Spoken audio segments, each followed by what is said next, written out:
Ready, set, adventure! Welcome to Hikanuki World Tour.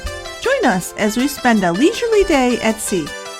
We'll take a behind-the-scenes tour of the ship, enjoy a sit-down lunch at the main dining room windows, and at least think about getting in the pool.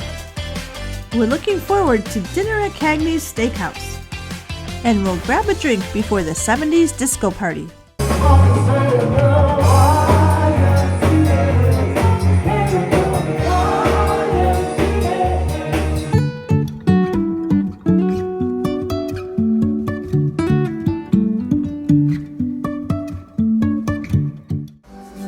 Today we're at sea as we cruise from Hong Kong to Vietnam.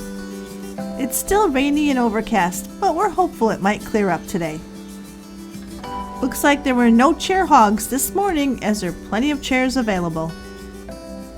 On sea days, we usually like to go to the main dining room for breakfast, but today we were going to do a behind-the-scenes tour of the ship, so we wanted to grab something a little quicker. Breakfast buffet items remained basically the same from day to day, which is why the main dining room is a nice alternative. We also enjoyed having breakfast at the local. But today we decided to try something new on the buffet, the Filipino pork tocino. And we were glad we did. It's the red item on the left and was delicious. The tocino was a cured sweet pork belly. Of course, other more familiar items were also available. And as usual, the egg station was always a good choice. Today they even had spinach and mushrooms to add to your omelet. We chose the fried eggs over easy. Here's the lovely plate we made, and you can see the pork tocino in the upper right corner. It was definitely a 5 shaka item. Today we're taking the shore excursion inside the ship for a behind-the-scenes look. This was $99 per person and no discounts could be applied. We met up with our group at 9:30 in the main dining room. For that, I would like to introduce myself. My name is Srishti. I am from Nepal. Have you heard Nepal? Yes. It's from Southeast Asia, right? See, I also belong to Asia. So I am part of Sorex and I'll be your tour guide.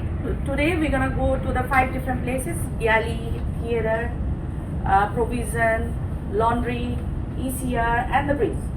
So some of the places you are allowed to take pictures, some of the places you are not. There has to be a combination of innovation and then this culture of flawless execution that we think we have better than everybody else.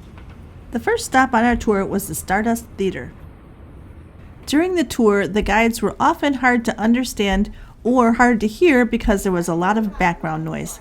I'll try to add captions when it's hard to hear the person.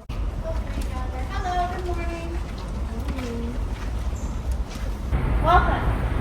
My name is Zaina. I'm the Fleet Chosen Experiences Manager. Then you have Sarah here. Sarah is the Entertainment Production Manager. We also have Emily. Emily is also the Entertainment Production Manager. Typically, you only have one person on the ship at a time, but you are all very well managed this cruise because there's 3 of us, right? It's a special cruise because we have an install of a new cast, which we'll talk about a little bit later. Then we made our way backstage. On the Spirit, the theater is located aft, which is a little unusual for most cruise ships. One difference is that you enter from the front of the theater. Now we're walking toward the wing where the costume changes take place. Alright, so now you're in the wing. This is where we do all of the costume changes during the show. So when you see Blazing Boots and you see a performer run off the stage and come back 30 seconds later in a completely new costume, it is not magic, it's well choreographed chaos. So they change right here. We do know where the quick change is. Do you know where it is? How fast is it? It's a very big costume and it's currently 57 seconds and it will be 50. So for example, Blazing Boots was choreographed by Chase Benz. Chase Benz is Britney Spears' choreographer. Okay. So all that choreography comes from Chase, and then we install it based on every rotation. And that was about it for backstage at the theater. We thought it would have been a little more in depth and we would have seen costumes and things like that. It was about a 10-minute presentation. Then we headed through the crew-only door and saw some of the crew-only areas of the ship. They are very stark and industrial, especially compared to the passenger areas. Everything was remarkably clean, but I felt like they could have jazzed it up a little bit. Even the stairways felt a little unfriendly. Then we entered the galley, and I apologize as the background noise is very loud. The first thing we saw were the wait staff hard at work behind the scenes. But even behind the scenes, they were still smiling and waving. The crew on all areas of the NCL Spirit were outstanding. Even on this small ship, the galley seemed massive. And it too was impeccably clean. The first thing we heard from the chef was a rundown on what the scarf colors mean. Here's our interpretation, since it was very difficult to hear him. In a busy and noisy kitchen, this establishes a clear hierarchy. On NCL, they use white scarves to denote a junior position with less experience. A red scarf indicates a second cook who is responsible for food prep and execution. Next is blue for the first level supervisors who oversees sections. And finally, black is the top position, or the sous chef. On the wall, we saw pictures of what each dish should look like. Menus are developed in the Miami office and then distributed to each ship. Here you can see the different levels of cooks and chefs preparing some food. Here are the soup kettles. They must be expecting a real crowd for dinner.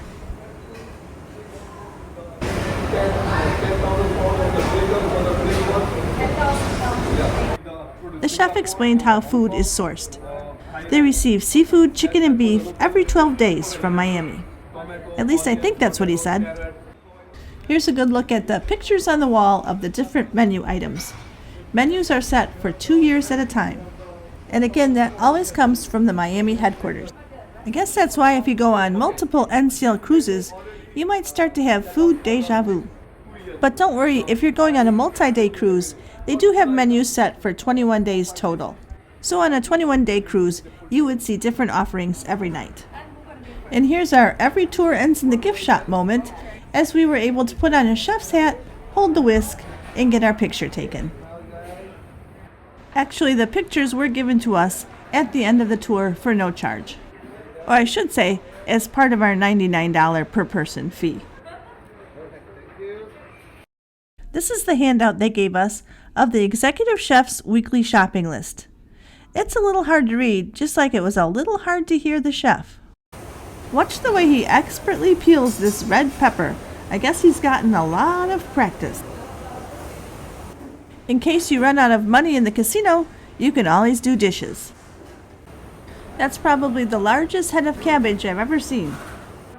It was interesting to see the behind-the-scenes action in the galley, and refreshing to know how clean all the areas are. Unfortunately, we couldn't sample any of the food. Wow, did you chop all those yourself? Excellent, good job. And they load the food, everything from here. Everything is neat and well organized. Apparently, breaking mugs is a common practice. Then we headed down the steep, narrow stairway to the laundry room. This was another very interesting area to see. They do massive amounts of laundry. While much is mechanical, the crew that work here work tirelessly. Okay, everyone, so don't leave it closer. It's not hot yet, so you can hot also, right? Okay guys, good morning. Good morning. Welcome to the main laundry. By the way, my name is Nolly. I am the laundry master. I'm the one in charge in the operation of the whole laundry. Again, because of all the background noise, it was a little hard to hear. But he's explaining about the different machines, including one that is dedicated to medical laundry. Guest laundry is done separately, and there are different temperatures of washers depending on what's being washed. For example, your color laundry will be washed in cold water. The dryer's capacity is 120 pounds. Here are the machines hard at work.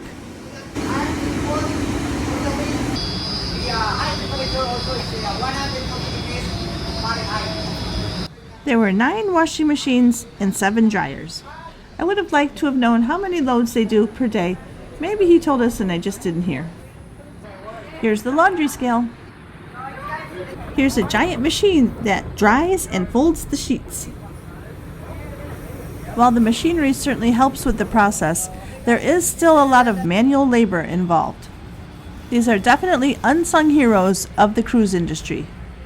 Maybe someday we'll get to use a pool towel. Hello, how are you? A lot of work, hard work. Thank you. Demonstrating how dry the towels are once they come out of the machine. I like this demonstration. They come out of this machine and then they get folded perfectly. A true laundry miracle. Perfect every time. And then there's the pressing room. When you send those wrinkled clothes down to be pressed, here's where they go. Each passenger piece of laundry gets tagged. Thank you very much. That was a wonderful tour. You got a lot of work. You work hard down here. Now we headed to provisions. Hi, you guys. Thank you. It was good. Welcome to the provision area. This is where we keep all our food items. My name is Hassan Mitchell. I'm one of the storekeepers here on board. We have 9 personnel working in the provision area, 8 storekeepers and 1 provision master. That's the one who places all the orders and stuff. Usually our orders come from Miami. Most of our items comes from Miami, and some are sourced locally. That is usually in Keelung or Singapore. Oh, if you want to. No, I mean, there's no exit. Inside the freezer, they keep 16,000 pounds of beef, 12,500 pounds of poultry, and 1,000 pounds of veal. That should be enough to feed everyone. After the freezer, we had a presentation by the security officers and a tour of the bridge. And there was no filming allowed in any of these areas. The tour was about 2 hours long, and I'm glad we did it. At $99 per person, I thought the price point was a little high. I'd say it's fun to do once, but probably wouldn't do it again. Just a reminder to hit that like button, and be sure to subscribe to Hikanuki World Tour. It really helps our channel grow. Thanks, we really do appreciate you. We headed to the atrium where we were just in time for napkin folding. Our napkin folding.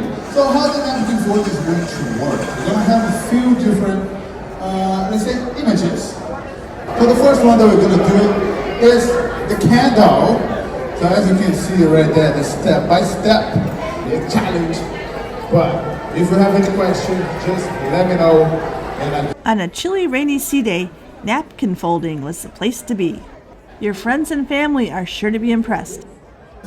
After that excitement, we headed to Windows for lunch. It was quite busy, but we were seated right away. Lunch is offered in the main dining rooms on sea days. It's definitely more time-consuming than the buffet, but I think it was worth it. We started lunch with some rolls and butter. Then tried the corn chowder. This was very good, had a lot of flavor, and all in all, I really like NCL soups. It was still chilly today, so this hit the spot. Next were the shrimp fritters. These were also quite good. The Old Bay seasoning made them very tasty. We'd had the Asian meatball sliders on a different NCL cruise, and they're a solid choice. I love a good caprese salad, which this was not. The tomatoes were barely ripe, the mozzarella didn't taste that fresh, and I prefer balsamic vinegar. For an entree, we chose the shrimp arrabbiata, which was just not that spicy, but it was pretty good. We also had the BLT on sourdough bread, which was also a good choice. And for dessert, this was the banana cream pie, which was more like a tart, but very good. And the peanut butter cup cheesecake, which was a little lacking in the peanut butter, and I thought the banana cream pie was better. I do like NCL's desserts because they're not overly sweet. Now you see 'em. Now you don't. Shuffleboard can be fun on a rainy day. Catch the art auction in the social. Gotta be careful when carrying the priceless artworks.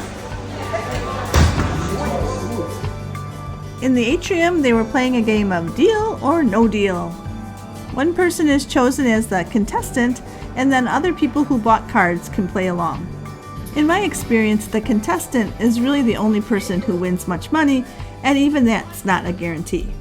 But it can be entertaining just to watch. So let's open case number 19. Case 19.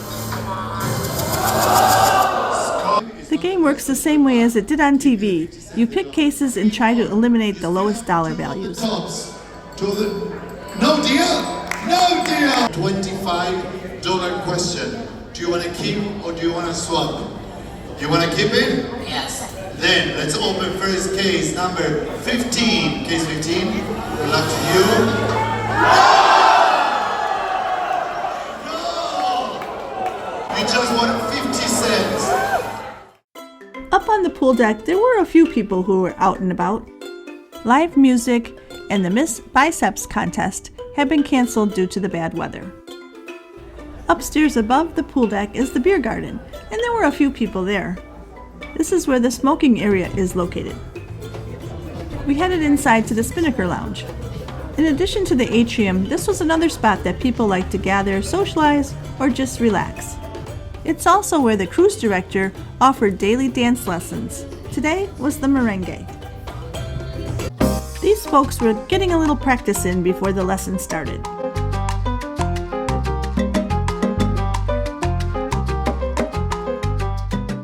Welcome to the merengue class. Come on, don't be shy. Come to the stage. Come to the dance floor. Massage your feet. Think of the ball of your foot.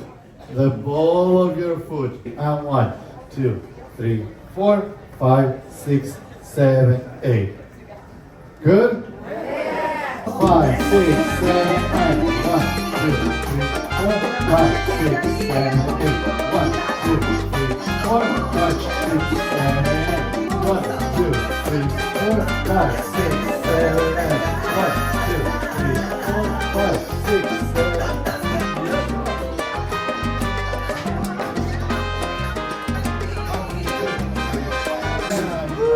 This is yours? We grabbed a drink at the Spinnaker before heading down to the atrium. This one here is a Southern Caribbean cruise. You do it in 7 days. Orlando to Orlando, you got Dominican Republic, St. Thomas, Tortola, and then Great Stirrup Cay, Bahamas. That's our private island. That's our first private island. We got it in 1977. Anybody? We stopped back in the cabin to get ready for the evening.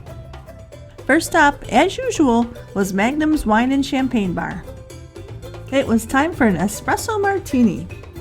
One of our favorite bartenders, Benji, was mixing it up. Tonight we had a busy evening ahead of us. We were going to catch the 7 o'clock show in the Stardust Theater, which was a Stevie Wonder Tribute tonight. Then we were going to dine at Cagney's Steakhouse, one of the specialty restaurants. And after that, in the Spinnaker Lounge, is the 70s disco party. But first, let's listen to Dial 2 Duo. Yesterday, love was such an easy game to play. You fill up my senses like the night in the forest, like the mountains and springtime. Like the walk in the rain. Let me drown in your laughter. Let me die in your arms. Magnum's, with its live music, was always one of the most popular bars on the ship. It was a great place to gather with friends. And I just don't wanna solve my love, and I just don't understand. Woo! Yeah! Thank you so much. Thank you. And with that, we were off to the theater. Tonight was the Stevie Wonder Tribute, billed as the ultimate Stevie Wonder experience. This performance featured impressionist Gary Walker as Stevie Wonder. The theater was quite busy tonight.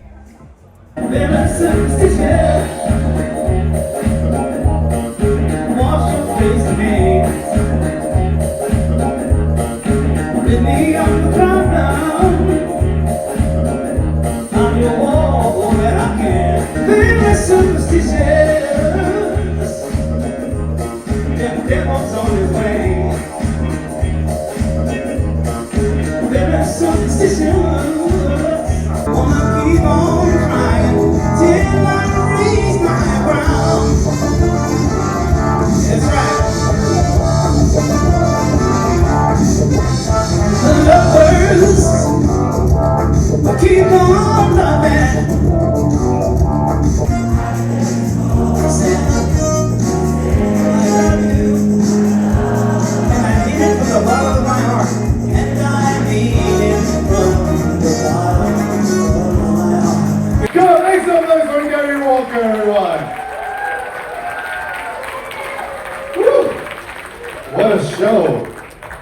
And in case that wasn't enough Stevie Wonder, Gary will be back on day 8 for part 2.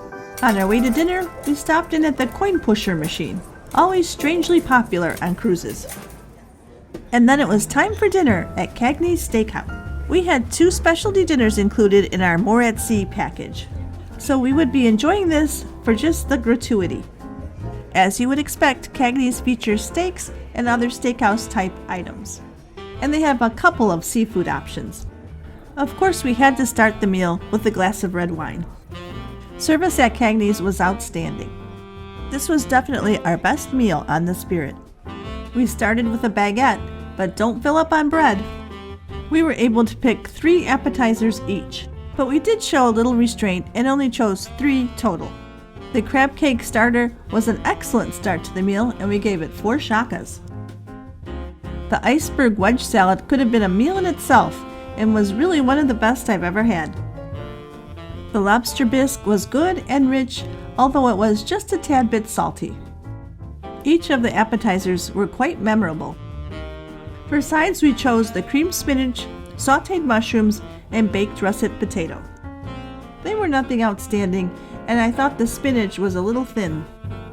Although we had plenty of food, this was the smallest baked potato I've ever seen in a steakhouse. And now on to the main event. I had the 8-ounce filet mignon, which was cooked perfectly, and I chose 2 sauces to go with it, the béarnaise sauce and the peppercorn sauce. But the steak was good enough and certainly didn't need the sauces. It may look like a struggle to cut, but it was very tender with very little fat.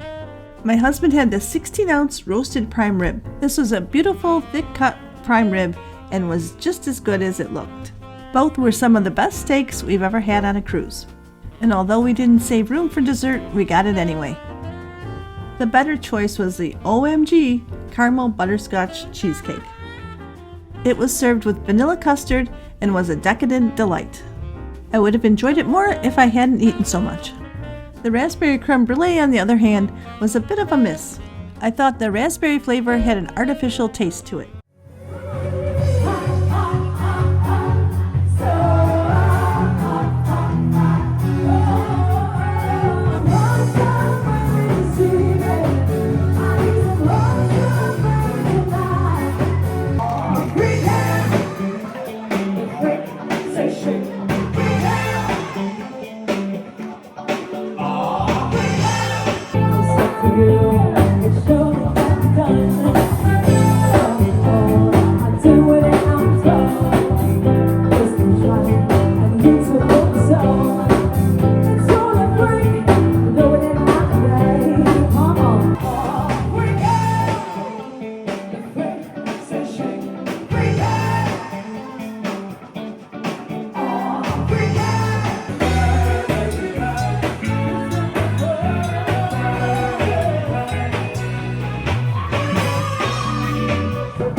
We stopped by the casino for our last spin of the night, and then headed to the cabin to get some rest in advance of our day in Vietnam. Although the weather still hasn't cooperated very well, our highlight of the day was our dinner at Cagney's. We've never been to Vietnam, so tomorrow should be exciting. Thanks for joining us at Hikanuki World Tour on a sea day on the NCL Spirit. Today's travel wisdom comes from Matsuo Baso. The journey itself is my home. Make sure to subscribe to our channel and follow us on Instagram and hit that notification bell so you'll be alerted when new videos are dropped.